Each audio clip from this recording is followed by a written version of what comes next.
விடுதலை சிறுத்தைகள் கட்சியில மே 17 நிகழ்வுல வந்து அர்ஜுனா கலந்து கொண்டிருந்தது. தொல்காப்பியன் திருமாவளவன் என்பவர் என்னை பொறுத்தவரை என்னுடைய தேசிய தலைவரையும் தேசிய தலைவரை கடைசியா காட்டி கொடுத்த நாதாரியர் உங்கள் யாரையுமே நான் மனுஷரான் இன்னும் பேர் உண்டு தொல் திருமாவளவன் உண்டு ஒரு தொல்லி உண்டு சோழன் திங்கிரியல் இந்த விரலை பாவிச்சாங்க பாருங்க. இந்த விரல்ல ஒரு மாற்றத்தை கொண்டு வரணும்னு செஞ்சாங்க பாருங்க சம்பவம். அதைத்தான் நம்ம சொல்லணும். என்ன செய்ய அவனுக்கு பிரச்சனை ஆமகரி தின்னா இல்லையான்னு ஒத்தடே உனக்கு தமிழில எங்க இருக்கு தெற்கு இருக்கா வடக்கு இருக்கான்னு தெரியாது. செம்ம அட்டி வார்த்தைகள்ல போட்டு தாக்கி விட்டாப்ல சீமான். இதுக்கு பதிலடி கொடுக்கிற வகையில பார்லிமெண்ட் உறுப்பினர் அர்ச்சனா சொல்றாரு, இந்த ஆயுதம் கொண்டு வரையில இருந்தா நான் உன்னை சுற்றுப்பேன்டா. நல்ல ஆள நீ இப்ப இந்தியாவில என்ன கதை இதெல்லாம்.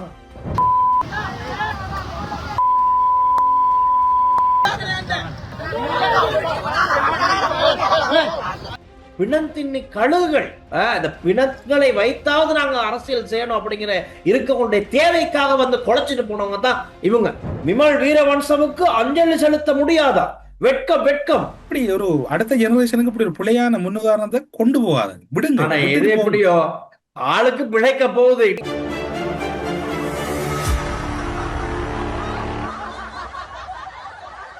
ஸ்ரீ காளிமாதா ஜோதிடம் உலக புகழ்பெற்ற ஜோதிடர் பண்டித் மகாராஜா. காதல், கல்யாணம், உத்தியோகம், வியாபாரம், கல்வி, குழந்தை பாக்கியம் மற்றும் மந்திர சூனிய பிரச்சனைகளுக்கு நிரந்தர தீர்வு. நீங்கள் வெளிநாட்டில் இருக்கும்போது உங்கள் பெற்றோரின் மருத்துவ தேவைகள் அனைத்தையும் நாங்கள் ஒருங்கிணைத்து கவனிக்கின்றோம். வருடாந்திர பதிவு, சிறப்பு தள்ளுபடி. மெடிப்ளேஸ். ஹலோ அண்ணா, வணக்கம். வணக்கம் வணக்கம் டீல் சார். என்ன கதை, எப்படி போகுது குடும்பம்? இருக்கம். இங்க ஒரே மழைக்கு மத்தியிலும் யுத்த வெற்றி, 30 வருட கால யுத்த வெற்றி. இன்னைக்கு ஜனாதிபதி அனுரகுமார திசாநாயக்க தலைமையில் பத்திரமுள்ள அந்த நினைவிடத்தில், இராணுவ வீரர்களை நினைவுபடுத்துகிற நினைவிடத்துல செஞ்சாங்க. இன்னும் முடிஞ்சிருக்கும். நாங்கள் ஒளிப்பதிவு செய்யற இடத்துல நிகழ்ச்சி முடியுது. ஜனாதிபதி அனுரகுமார திசாநாயக்க இந்த முறை எந்த ஒரு அரசியல்வாதிகளுக்கும் இந்த இடத்துக்கு அழைப்பு விடுக்கலை. நிறைய பேர் எதிர்பார்த்தாங்க, மகிந்த ராஜபக்ச வந்தா தானே இது யுத்த வெற்றி நிகழ்வா இருக்கும் அப்படின்னு காலையில இருந்தே கொஞ்சம் பேர் கொந்தளிச்சுக்கிட்டு இருந்தாங்க. பிரதானமா உதயகுமன் பிள்ளை, அவரை சொல்லவே வேணாம். அப்ப அவரெல்லாம் அப்படி சொல்லும் போது எதிர்பார்த்தாங்க இன்னைக்கு வருவாரா. நேற்று சொல்லிட்டாங்க, இவரெல்லாம் கூப்பிடல, இராணுவத்துல இருந்தவங்களுக்கு மாத்திரம் கூப்பிட்டு இருக்கு. அதுவும் முக்கியமா ஃபீல்டு மார்ஷல் சரத் பொன்சேகா அவரை பிரதானமா இன்னைக்கு கொஞ்சம் ஹைலைட்டா பார்க்க முடியாது. ஜனாதிபதிக்கு அருகிலேயே அவர் உட்கார்ந்து ஏதோ சிரிச்சு பேசிக்கிட்டு இருந்தாங்க. அது என்ன பேசினாங்கன்னு தெரியாது, அவங்க கூட தான் தெரியும். எப்படியானோ இந்த ராணுவ வீரர்கள் எல்லாம் முன்னுக்கு அவங்கள மரியாதை செய்யும் நிமித்தமா நம்ம இந்த முஸ்லிம் தாய்மாரும் அந்த இடத்துக்கு வந்திருந்தாங்க. இஸ்லாமிய தாய்மார்கள் நிறைய பேரை காணக்கூடாதுன்னு இப்படி ராணுவ வீரர்களாக அவருடைய உறவினர்கள்லாம் அப்படி வந்திருந்தாங்க. வந்து இன்னைக்கு அந்த நிகழ்வு நடந்து முடிஞ்சு ஜனாதிபதி சொல்றாரு, பிணங்கள் மீது ஒரு மனித சமூகத்தை கட்டியெழுப்ப முடியாது, இனியும் ஒரு யுத்தம் இடம் கொடுக்க கூடாது, இதை வைத்து அரசியல் செய்பவர்களை அதையும் செய்யப்படக்கூடாது அப்படிங்கிற மாதிரி தான் இன்னைக்கு அவருடைய உரை அமைஞ்சிருந்துச்சு. இல்ல, நீங்க இதை சொல்றீங்க. எனக்கு நான் நேற்று தான் அந்த காணொலியில இன்னொரு பகுதி பார்த்தேன். அந்த ரஜினி அவர்களுக்கு பார்க்கப்படுற வீடியோ நீங்களும் பார்த்திருப்பீங்க.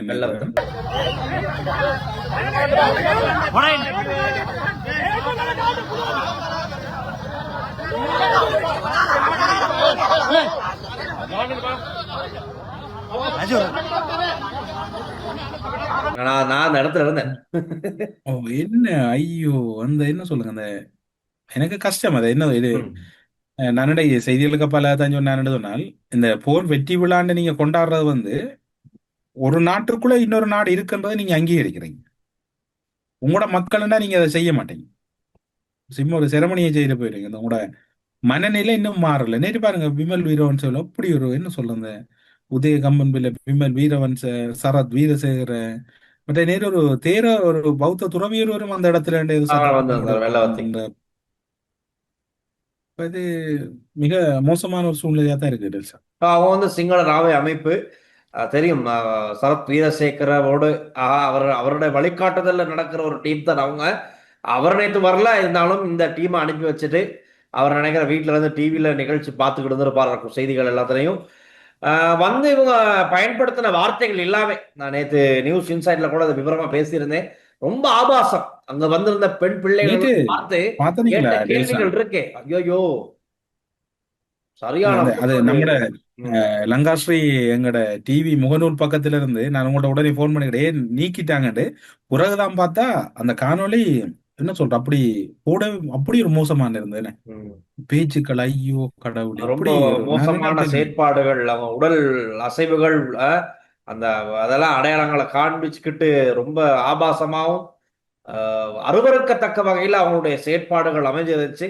அதை நான் உடனடியா நேரலையில ஒளிபரப்பிட்டேன். நான் மட்டும் தான் நேரலையில ஒளிபரப்பின காரணம், இதை நாங்க கொண்டு வந்து எடிட் பண்ணி போடக்கூட அது எப்படி நைட் ஆயிரும்.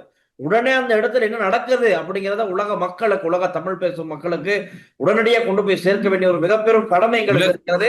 உலகத் தமிழர்களின் இதய துடிப்பாக இதய இருக்கக்கூடிய துடிப்பு. லங்காஸ்ரீ அதனால அந்த நொடியே நான் எதுவுமே யோசிக்கல, உடனடியா லைவ் அவுட் பண்ணி லாங்காஸ்டர் டிவி ஃபேஸ்புக் கூடமா எல்லாருக்கும் அதை பார்க்கக்கூடிய வகையில செஞ்சுக்கிட்டு இருந்தேன்.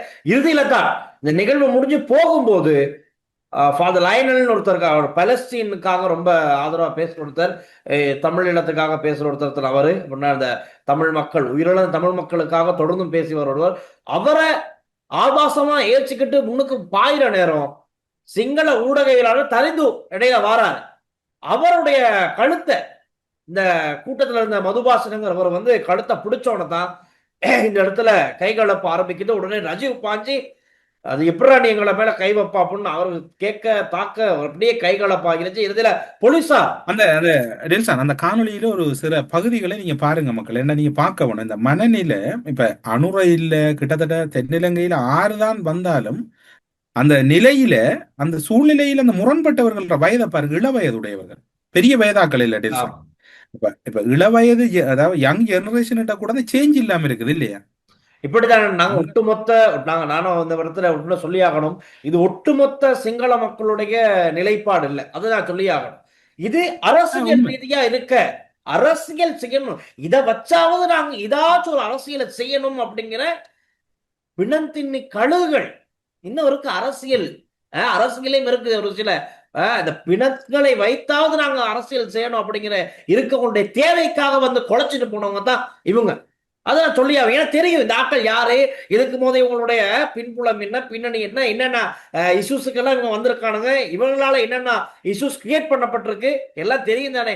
அதனால இதே ஒட்டுமொத்த சிங்கள மக்களுடைய நிலைப்பாடு இல்லை. ஏன்னா இவங்களுக்கு எதிராக பல குரல் நேற்று பேஸ்புக்ல காணக்கூடியதாக இருந்துச்சு. இல்ல விமல் வீரவன்ஸ் ஓடுனது 5-10 மீட்டரும் இல்ல. இழைக்கிறார், என்ன இழைப்பு இழைக்குது மனுஷன். நாங்க யாரையும் பொடி ஷேப் பண்ணக்கூடாது, அவரெல்லாம் செய்யறதுல பிழை இல்லைன்னு சொன்னால் இப்படி ஒரு அடுத்த ஜெனரேஷனுக்கு இப்படி ஒரு பிழையான முன்னுதாரணத்தை கொண்டு போகாது, விடுங்க. எது எப்படியோ ஆளுக்கு பிழைக்க போகுது. இன்னைக்கு அமைச்சரவை தீர்மானங்கள் அறிவிக்கின்ற ஊடகத்திலையும் விமல் வீரவன்ஸுடைய இந்த கதை வந்து பெருசா பேசப்பட்டுச்சு, வெளியிலையும் பல பேர் பேசியிருக்காங்க, அதையும் பார்க்கலாம். ஆனா அமைச்சர் சொல்லிட்டாரு, விஜிதரத்தினுக்கு அவர் தான் ஊடக சந்திப்பில் இருந்தாரு, அவர் சொல்லிட்டாரு இந்த இது வந்து போலீசாருடைய கடமைக்கு இடையூறு விளைவிக்கிற ஒரு செயற்பாடு தான் விமல் வீரவன் செஞ்சிருக்காரு. இதுக்கு அடுத்தபடியான சட்ட நடவடிக்கை எல்லாமே அங்க எடுக்கிறதுக்கு தயாரிச்சுக்கிட்டு இருக்கு. நீதிமன்றத்துல காரணங்கள் எல்லாம் முன்வைக்கப்பட்டு அதுக்கு பிறகு ஆளை தூக்குறதுக்கு கைது பண்றதுக்கு ரெடி. அதனால வீரவன்சன் தென்னிலங்கோடும். ஆமா, அப்ப இன்னைக்கு நாமல் ராஜபக்ச கொந்தளிக்கிறாரு, பார்லிமெண்ட்ல நாமல் ராஜபக்ச கொந்தளிக்கிறாரு. விமல் வீரவன்சவுக்கு அஞ்சலி செலுத்த முடியாதா? வெட்கம் வெட்கம். யாழ்ப்பாணத்தில் அங்கு எல்டிடி இயக்கத்தை நினைவுபடுத்திக் கொண்டிருக்கிறார்கள். அவர் அப்படி சொல்றாரு. அங்க உதயகமன் பேர் சொல்றாரு. பாருங்க, விமல் வீரவன்சன் போன்றவர்களுக்கு ஒரு யாழ்ப்பாணம் இல்ல, இந்த நாமல் ராஜபக்ச எல்லாம் வந்து இந்த தமிழாக்களை சந்திக்க வந்தா மக்கள் சரியான பாடம் படிப்பிக்கணும் தெரியுமா? யாழ்ப்பாணத்துல அந்த மக்கள் விளக்கேற்றினது ஆறு, அந்த என்ன சொல்ற அந்த குட்டி குழந்தைகள் எல்லாம்ப்பா, அந்த கருவுல கலைஞ்ச குழந்தைகள், கையில ஏந்தி வந்த குழந்தை, எத்தனை குழந்தைகள் இந்த மரணம், இதெல்லாம் உங்களுக்கு பார்க்க மோசமா தெரியுது. ஒரு பயங்கரவாதிகள் என்ன சொல்றாங்க டெல்சன். இவர சீத்துவத்துக்குள்ள இவரு நாட்டுற ஜனாதிபதி, இவர் எதிர்கால ஜனாதிபதி. மக்களை கேள்வி கேளுங்க. நாமல் ராஜபக்ச பொது வழியில தமிழாக்களை சந்திக்க கேள்வி கேளுங்க. எங்களை பார்த்தா உங்களுக்கு என்ன பயங்கரவாதியா தெரியுதாண்டு. இவர் எனக்கு ஞாபகம் இருக்கு, ஒரு தரம் பவுனியாவுக்கு ஏதோ சந்திக்க போக்குள்ள ஏதோ அந்த மக்கள் ஏதோ கோபத்தை வெளிப்படுத்துறேன்னா நேரம் பேப்பர்ல வந்தது. இவர் நேரம் நாடாளுமன்ற உறுப்பினராக இருக்கிறார், இளவயது நாடாளுமன்ற உறுப்பினர். அதே ஏதோ ஒரு சம்பவம் மட்டும் வந்தது. அது மட்டும் இல்ல, நேற்று அவங்களோட தந்தையிற நிலைமையை பாத்தீங்களா? நடக்க முடியாது, பேசக்கூட முடியல, சரியா பேசிக்கவும் முடியல, நடக்கவும் முடியல. அவரும் கஷ்டத்துக்கு தான் ஆட்சியில இருந்தால் இப்படி நடந்திருக்காண்டு, ஆட்சியில இருந்தா விமலுக்கு இப்படி நடந்திருக்கான்னு அவரும் சூரா நாங்க எப்படி செய்ய விட்டுருக்க மாட்டோம். எங்கட ஆட்சியில் எப்படி எல்லாம் நாங்க செய்ய விட்டுருக்க மாட்டோம், நடந்திருக்காது ஷோர் அப்படின்னு சொல்றாரு. சரியில்லாத வேலை இது. அப்படியா? டில்சன் உங்களுக்கு நான் ஆமா. ரெண்டு படம் அனுப்பியிருக்கிறேன். ஒரு பக்கம் வந்து சரத் பொன்சேகா நிற்கிறார், இன்னும் ஒன்று கடற்படை அதிகாரி இருக்கிறார். அது என்ன அதுல எனக்கு விளங்கல. கடற்படை சிங்களத்துல அதிகாரம்னா இப்படித்தானே, இப்ப ராணுவ தளபதியாக அந்த காலத்துல செயற்பட்ட சரத் பொன்சேகாவுக்கு மஹிந்த ராஜபக்ஷாக்கள் வந்து இப்படி கவனிச்சாங்க. அவங்களுடைய ஜம்பர் மாட்டி விட்டோம். இல்ல இல்ல ஜம்பர் மாட்டி விட்டோம். அதுக்கு ஆதரவா விமல் வீரவன்ஸ் எல்லாம் அன்னைக்கு பேசல. அதான் நான் ஏற்கனவே சொன்னேன் தானே, அவங்க சைட்ல இருந்து பார்த்தோம்னு சொன்னா, அவங்களுடைய கண்ணோட்டத்துல பார்த்தோம்னு சொன்னா அவங்களுக்குள்ளே பல முரண்பாடுகள் இருக்கு. நிறைய யுத்த வெற்றிக்கு பிரதான காரணம்னா அது சரத் பொன்சேகா. இன்னைக்கு அதான் ஜனாதிபதி அனுரகுமார் திசாநாயக்க சரத் பொன்சேகாவுக்கு அந்த இடத்தை கொடுத்து, அந்த மரியாதையை கொடுத்து ஃபீல்டு மார்ஷலா முன்னுக்கு கொண்டு வந்து உட்கார வச்சிருக்காங்க. இப்ப இதே ராஜபக்ச ஆட்சி காலத்தில் நடக்கல தானே. ஏன்னா போர் குற்றங்கள் சம்பந்தமா நிறைய விஷயங்களை வெளியிட்டாரு, வெள்ளைக்குடி விவகாரம்னு கேஸ் எல்லாம் போட்டு அப்படியே இவர் உள்ளுக்கு தள்ளி இல்லாத கூட படுத்திட்டாங்க. அதுதான் மறுபக்கத்தில் அவருடைய மகன் என்ன செஞ்சாரு? எங்க ஃபீல்டுக்கு போயிட்டு எங்கேயாச்சும் சண்டை போட்டாரா? ஒன்னும் இல்லை, சும்மா இருந்தான். யூனிஃபார்மை மாட்டி விட்டு கடற்படை வீரர் அப்படின்னு ஒரு அடையாளத்தை காட்ட அத்தப்ப இது நாங்க சொல்லல. இந்த இப்ப நீங்க அனுப்பின மீம் சிங்கள சகோதரர்களா செய்யப்பட்டிருக்கு. இந்த சிங்கள மக்கள் போடுறாங்க என்ன, யுத விருவான்ட்டு ஜம்பர் அந்த வேளா, அதாவது யுத்த வீரர்களுக்கு ஜம்பரை அணிவித்து புத்துண்ட நேவி கிட்ட அந்தலா மகன்மாருக்கு நேவி கிட்ட உடுப்பாட்டி கார்ட்போர்ட் பீரியக்கரு அப்பாச்சினா மஹிந்த ராஜபக்ச அவர் செய்தான் சொல்றாங்க. அதான் சொல்றது. அதுதான் இந்த தமிழ் இனத்தை அழிச்சாக்களை அவங்களே அவங்களுக்குள்ள தீர்ப்பு கொடுத்துட்டாங்க. அதான் அவங்களே அவங்களுக்குள்ள விமர்சிச்சு சரத் பொன்சேகாக்கு மஹிந்த ராஜபக்ச தீர்ப்பு கொடுக்கிறார், மஹிந்த ராஜபக்சக்கு மக்கள் தீர்ப்பு கொடுக்குறாங்க, கோட்டாபாய ராஜபக்சக்கு மஹிந்த ராஜபக்ச கோவப்படுறார், மக்களும் தீர்ப்பு கொடுக்குறாங்க. அந்த மக்களை அடிச்சு கலைக்கிறாங்க. சூழ்நிலை எப்படி போயிட்டு பாரு. அதான் தலைகீழா போய்கிட்டு இருக்கு. நீ அதை புரிஞ்சுக்கிறதுக்கு கொஞ்சம் டைம் எடுக்கும் நீங்கிட்டு. ஆனா இன்னொரு விஷயம் நடந்துச்சு என்னன்னா, இப்ப ரொம்ப நாளா இந்த சத்தமத்தம் இல்லாம இருந்த இருணிகா பிரேமச்சந்திரன் இன்னைக்கு ஊடகங்களுக்கு முன்னுக்கு வந்து இந்த ஆசு மாரசிங்கனோட இருக்காரு தானே, யூஎன்பில இருந்தவர். அவரு வந்து ஒரு சம்பவத்துல ரொம்ப சாட்டர் ஆயிட்டார். என்னன்னா ஒரு நாய், அவங்க வளர்ப்பு நாய், வீட்டுல வளர்ப்பு நாயோட தகாத வகையில செயற்பட்டு அதை அவங்க மனைவியே வீடியோ பண்ணி ஒரு பகுதி எப்படியோ வெளியே வந்துருச்சு. இது வந்து ரொம்ப வருஷம் நடந்து. இதை சம்பந்தமா எதிர்த்து பேசுனது முதல்ல இருணிகா பிரேமச்சந்திரா தான். அந்த டைம் கீரி பாம்பு தானே எல்லாம் எதிரிகள், எதிர்கட்சிகள்ல எல்லாம் அப்படி பிரிஞ்சு இருந்தாங்க.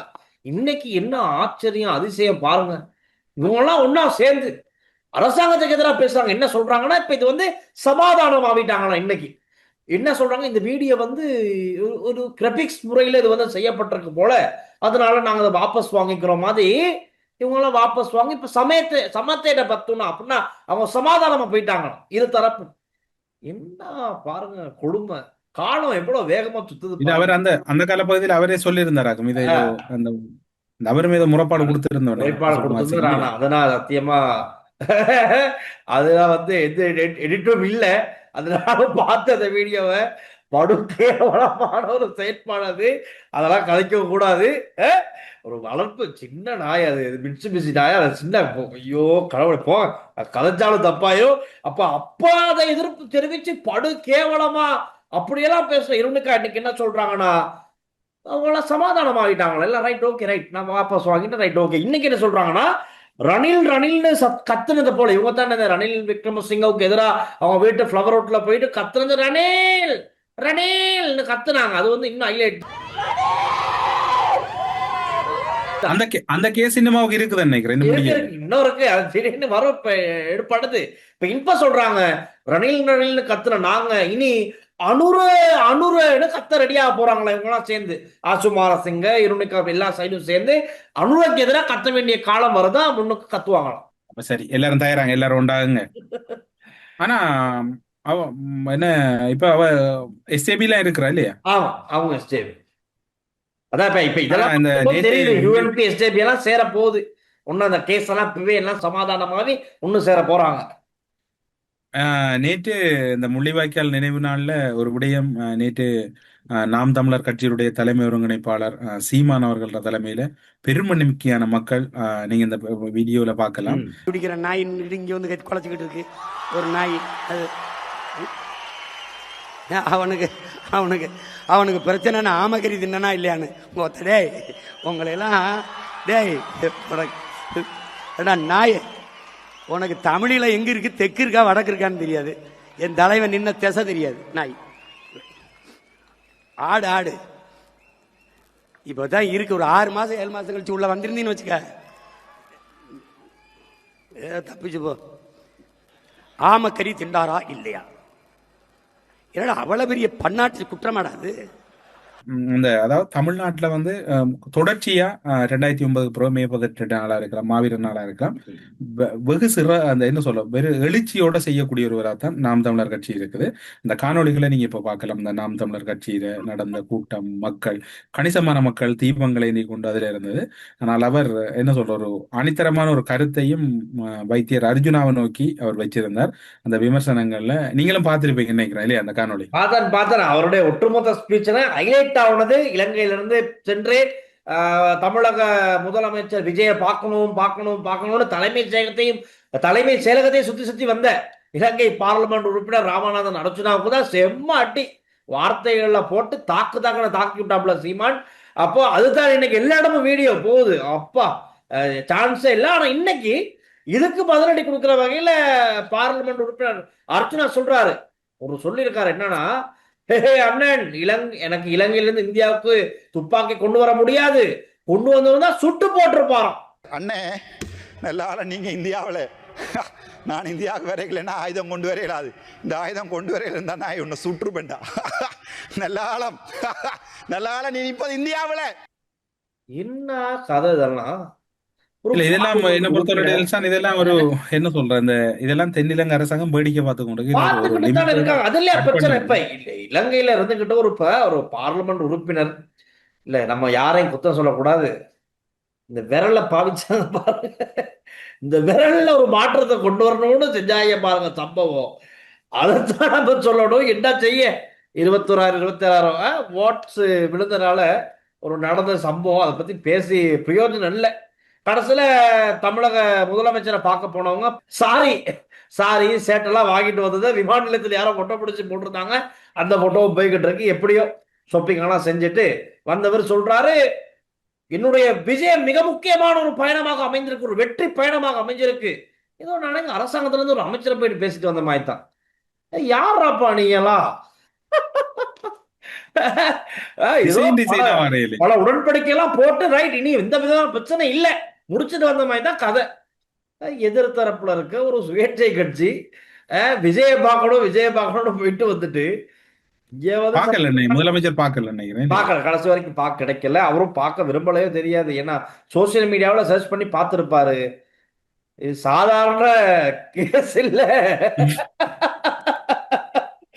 அதனால சரி ஏதோ நடக்கட்டும், போற போக்குல பேசுவதெல்லாம் போற போக்குல சந்திச்சவன நம்மளோட அட்ரஸும் இல்லாம போயிட முடிஞ்சு வச்சிருக்கோம். ஆனா இன்னொரு முக்கியமான விஷயமும் இருக்கு, அதையும் பேசிட்டோம். நாங்க எந்த நாள் இந்த இவங்களோட யுத்த வெற்றியை நாம பேசிக்க இயலாது. இப்ப அதைத்தானே இவங்க அதை வச்சுதானே இவங்களோட அரசியலை நகர்த்தி கொண்டு போய் முன்னுக்கு பாக்குறாங்க. அதை எதனாலும் பேச இயலாது. 2022 நாடு வங்குறோத்தாங்க இதே டீம் தான் காரணம் மறைஞ்சு அதையும் சொல்லிட்டு இன்னைக்கு மத்திய வங்கி ஆளுநர் மிக முக்கியமான ஒரு விஷயம் சொல்லியிருக்காரு. எப்படின்னா, 2022 ஏற்பட்டது போல நாடு சரிந்து விடாது, கையிருப்பை எவ்வாறு பாதுகாப்பது என்பது எங்களுக்கு தெரியும். மத்திய வங்கி ஆளுநர் நந்தலால் வீரசிங்க சொல்லியிருக்காரு. அதே மாதிரி என்னன்னு சொல்லியிருக்காரு, இந்தியாவிலையும் இப்போவே பல விஷயங்களை அவங்க கட்டுப்பாட்டுல வச்சுக்கிட்டு வாராங்கன்னு ஒரு எலக்ட் கொடுத்திருக்காங்க. நாம 2 பேரும் இதுல பின்னூட்டத்துல நீங்க சொன்னதா நடக்கின்ற எழுதுறையில் நீங்க உங்களோட பின்னூட்டங்களை வாசிக்க சரி பறிக்க நீங்க எழுதுங்க. நாங்க 2 பேரும் பேசுனது தானே ஐயா சொல்லலாம். நம்ம ஒரு விடயத்தை எதிர்ப்பு கூற மாட்டோம், நாங்க சொன்னதை தானே சொல்லலாம். நீங்க உங்களோட நாங்க அப்படி இல்லை, நீங்க எழுதுங்க. நாங்களும் கூட மற்ற சிறப்பா இதுல கன பேர் பின்னூட்டங்கள்ல கருத்துக்களை தெரிவிச்சு கொண்டிருக்கிறாங்க. அவர்களுக்கும் எங்களுடைய நன்றிகள். ஆக்கப்பூர்வமான கருத்துக்கள் விவாதிக்கப்படும். ஆக்கப்பூர்வம் இல்லாத உங்களுடைய என்ன சொல்ற அந்த நையாண்டி நக்கல்கள் நாங்கள் அப்படியே சிரிச்சு கொண்டு கடந்து போவோம். அதுக்கு உங்களுக்கு உரிமை. இந்த அரசாங்கத்தை டெல்சான் 2 வாரங்களாக நாங்க தொடர்ச்சியா எச்சரித்து வாரம். கடந்த வாரம் கொழும்பு பல்கலைக்கழகத்துல பொருளியல் துறையினுடைய தலைவராக இருக்கக்கூடிய சிரேஷ்ட பேராசிரியர் கலாநிதி கோவலப்புல அமிர்தலிங்கம் எச்சரிச்சிருந்தார். நாளைய தினம் இன்னும் ஒரு செவி உடற்பு நிகழ்ச்சியில வரப்போகுது. கொழும்பு பல்கலைக்கழகத்துல சிரேஷ்ட விரிவுரையாளர் கலாநிதி கணேசமூர்த்தி அவர்களும் இதே கருத்தை வலியுறுத்துறார். இவ்வாறு தொடர்ச்சியாக ஒரு முன்னெச்சரிக்கை கொடுக்கப்படுது. கிட்டத்தட்ட அந்த சுனாமி வரப்போகுதுன்றக்குள்ள நாங்க கணக்கெடுக்காம இருந்துட்டு வெள்ளம் வீட்டுக்குள்ள வந்தோடனே என்ன சொல்றோம், வீட்டையே காணலன்ற மாதிரி தான் இப்ப நிலைமை இருக்குது. இலங்கையில கொஞ்சம் சுதாகரித்து கொண்டு கடுமையான கட்டுப்பாடுகளை விதிங்க. நீங்க இப்ப உடனே சொல்ல நீங்க என்ன வெளிநாட்டுல இருக்கிறீங்க, இங்க வெளிநாட்டுல இதே நிலைமை தான். சாமானுக்கு விலை, பெட்ரோல் டீசல் விலை, சில விடயங்கள்ல பொது போக்குவரத்தை பயன்படுத்துறாங்க. இப்படி கன விஷயங்கள் இங்கேயும் இருக்குது, இல்லைன்றதுக்கு இல்லை டில்சான். சில விடயங்கள்ல அவங்க சிக்கனத்தை பயன்படுத்துறாங்க. அதுக்கான சொல்லிவிட்டு நீங்க இப்ப எல்லாத்தையும் விட்டு போட்டு ஒண்ணும் செய்யாம இருக்கல, அது இல்லையா டில்சான்? உண்மைதான். ரொம்ப அவதானமா முன்னாயத்த பணிகளை மேற்கொள்றது நல்லது. இப்ப இந்தியாவோட இந்த விடயத்துல மோடி கொஞ்சம் உஷாராயிட்டார் போல. உஷாராவனால தானே நிறைய ஒர்க் ஃப்ரம் ஹோம் எல்லாம் ஸ்டார்ட் பண்ணிட்டாங்க. அவருடைய வாகன பேரணியே 20-30 வாகனங்கள் போகும், இப்ப 2 வாகனங்கள் தான் போய்கிட்டு இருக்கு. அப்படி ஒரு மாற்றத்தை கொண்டு வந்துட்டாங்க. தங்கம் வாங்க வேணான்னு அவர் சொன்னதே ஒரு மிகப்பெரிய முன்னாயத்தம்னு விளங்கிடுச்சு. ஒரு வருஷத்துக்கு மக்கள் தங்கம் வாங்காதீங்க ஈஸியா சொல்ல மாட்டேறவர் அவரே சொன்னதுக்கு அப்புறம் தெரிஞ்சு போச்சு. ரைட், பெரிய அடியோன்னு முன்னுக்கு பல நாடுகள் வாங்க போகுது அப்படின்னு டாலர் ரேட்டி போறத பார்த்தா அது ரொம்ப பயங்கரமா தான் இருக்கு. ஆனா நம்ம நாட்டுல தான் திரை சேரு நிரம்பி வழியுதே. நிரம்பி வழிகிறதுல சரி, இந்த 2.5 மில்லியன் டாலர் அப்படி அநியாயமா போய்கிட்டு நிறைய விஷயம். இப்ப 2-3 நாளா இங்க இருந்து அந்த அக்கௌண்ட்டுக்கு போட்டது தேர்ட் பார்ட்டிக்கு போயிருக்கு, அங்க இருந்து இந்த அக்கௌண்ட்டுக்கு போட வேண்டியது வேற அக்கௌண்ட்டுக்கு மாறி போயிருக்கு. இப்ப இதே தான் செய்தியா இருக்கு. இதே தான் இப்ப ஸ்ரீலங்கா ஏர்லைன்ஸ்ல கூட ஒரு செய்தி அப்படி பதிவாகி இருக்கு. இந்தியா வேண்டிய இது இந்தியாவில் இருக்கிற ஏதோ ஒரு ஸ்ரீலங்கா ஏர்லைன்ஸ் இஷ்யூ தானே நீங்க சொல்லுங்க. இப்படி இப்ப அக்கௌண்ட்டுக்கெல்லாம் மாறி மாறி போகுதாமே, அது என்னது அது கதை?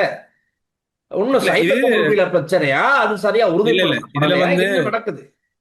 இந்த ஹேக்கர்ஸ், அதாவது இணைய வழி திருட்டு என்பது வந்து இலங்கையில இதுல அனுரகுமார மற்றது அரசாங்கம் வந்து கவனமா இருக்கணும்னால் இது இயற்கையாக சில விடயம் முயற்சி செய்து பார்த்த இலங்கை அரசாங்கத்து சரி வரல.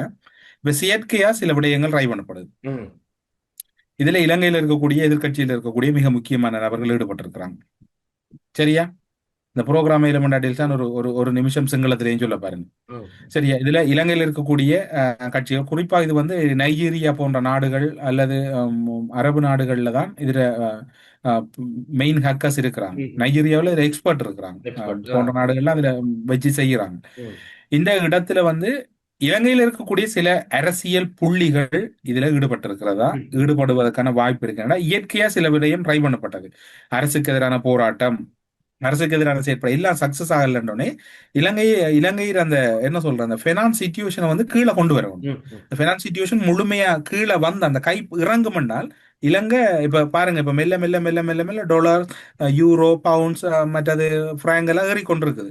இன்னைக்கு பாத்தீங்கன்னா 423 பிராங்க் போகுது. அது மாதிரி டொலர்ஸ் அப்புறம் பாத்தீங்கன்னா 330 320 கிட்ட வந்துட்டு அப்போ ஒவ்வொரு நாளும் இன்க்ரீஸ் ஆகி கொண்டிருக்கின்றால் இது ஒரு செட்டப் ஒன்று ஃபார்ம் ஆயிட்டு. இது நீ எப்படி அனுர கட்டுப்படுத்த போதோன்னு தெரியாது. நல்ல உதாரணம் இப்படி ஒண்ணு சொல்லலாம். நீங்க சொன்னது சரி, அது ஓரளவு வரலாம். என்ன சொன்னா, இப்ப இங்கே பாருங்க கைதாகிறாங்க. வெளிநாட்டுல வந்து இங்க ஒரு ஹோட்டல் ரூம் எடுத்தோ இல்லாட்டி எங்கேயாச்சும் ஒரு வீடுகளை ரெண்டுக்கு எடுத்தோ இவனுங்க ஒரு 60-70 கம்ப்யூட்டர்ஸ் எல்லாம் வச்சுக்கிட்டு ஒருத்தனுக்கு 50-60 சிம் எல்லாம் வச்சுக்கிட்டு நிறைய சம்பவங்கள் நடக்குது. ஒரே இடத்துல கொத்தா போயிட்டு பிடிச்ச ஒரு 60 பேர் வெளிநாட்டு பிரச்சனை கைதாகிறாங்க. அங்க என்ன நடந்திருக்குன்னு பார்த்தா ஹேக்கிங், சைபர் ரீதியா இவங்க ஏதோ கேம் அடிச்சுக்கிட்டு இருக்கானுங்க. இதுக்கு முதல் நிறைய இந்த ஆன்லைன் லோன்ஸ், ஷார்ட் லோன்ஸ் கொடுக்குற நிறைய சம்பவங்கள் அடிபட்டுச்சு. நானும் ட்ரை பண்ணி பார்த்துருக்கேன். கடைசியில் அது வேற வேற பிரச்சனை, நானே போயிட்டு முறைப்பாடு பண்ற அளவுக்கு வந்திருக்கு.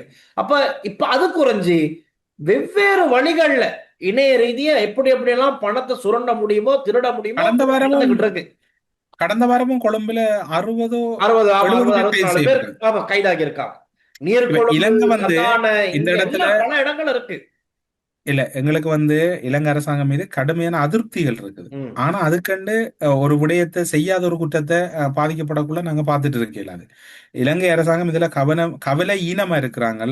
இது தொடர்புல இவங்க பெரிய எக்ஸ்பர்ட்டை ஹேண்டில் பண்ண இன்னும் கொஞ்சம் தேடணும். ஏன்னா என்னோட நண்பர் ரோமின்னு ஒருத்தர் இருக்கான், அவன் சொன்னான் ஒன் கோல்ட் பேஸ் மால்ல இந்த வெளிநாட்டவர்களுடைய நடமாட்டம் அதிகம். அதுவும் இந்த ஒரே மாதிரி அவங்க ஆபீஸ் தான் அங்க வாராங்களாம், அங்க ஆபீஸ்க்கு தான் வாராங்களாம். அவங்க ஒரு பஸ் தான் கொண்டு வந்து இறக்கி விடுமா, போறது வாரது எல்லாமே ஒரு பஸ் தானா.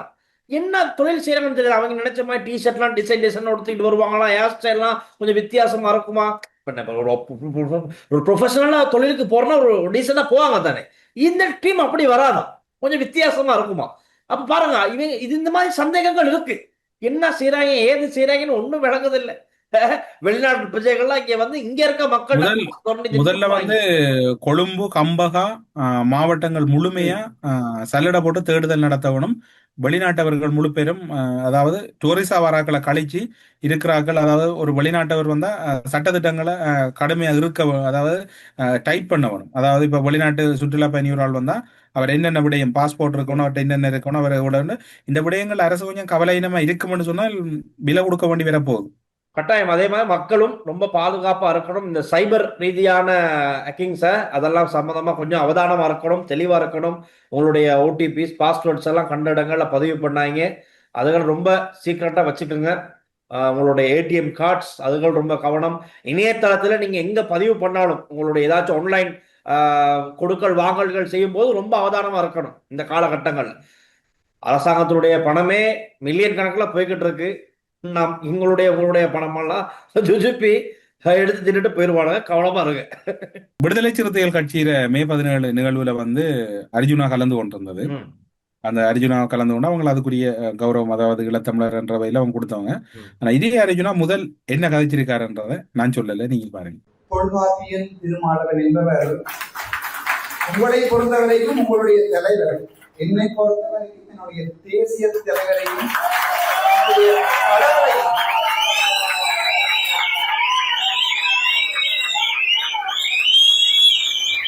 இந்த தமிழக அரசியலை தீர்மானித்தது ஒரு சிறுத்தை, ஒரு புலி என்பதை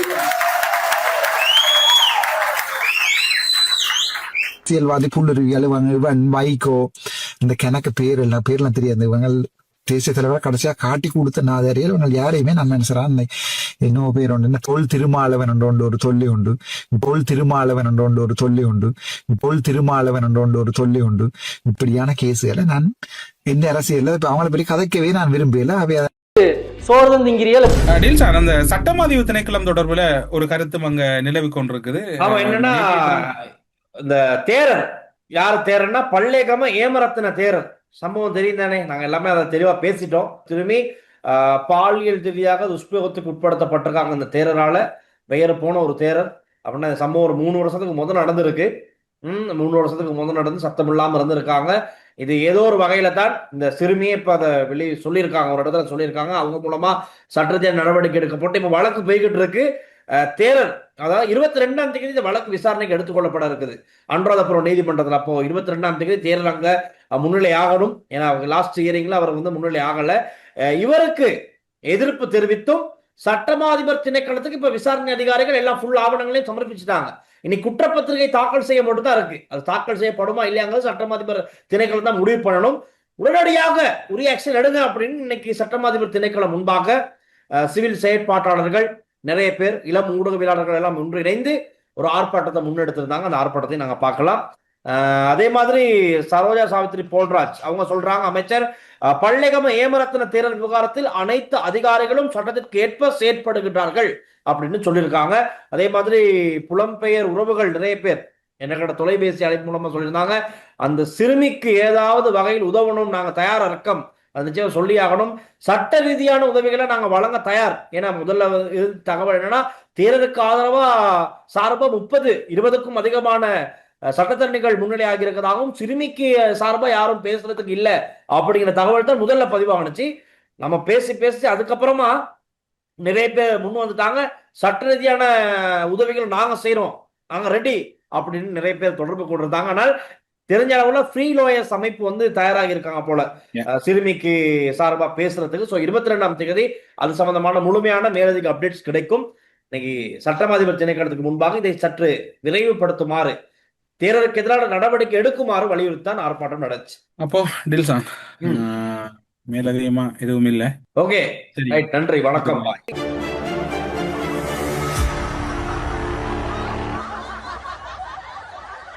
ஸ்ரீ காளிமாதா ஜோதிடம் உலக புகழ்பெற்ற ஜோதிடர் பண்டித் மகாராஜா. காதல், கல்யாணம், உத்தியோகம், வியாபாரம், கல்வி, குழந்தை பாக்கியம் மற்றும் மந்திர சூனிய பிரச்சனைகளுக்கு நிரந்தர தீர்வு. நீங்கள் வெளிநாட்டில் இருக்கும்போது உங்கள் பெற்றோரின் மருத்துவ தேவைகள் அனைத்தையும் நாங்கள் ஒருங்கிணைத்து கவனிக்கின்றோம். வருடாந்திர பதிவு, சிறப்பு தள்ளுபடி. மெடிப்ளேஸ்.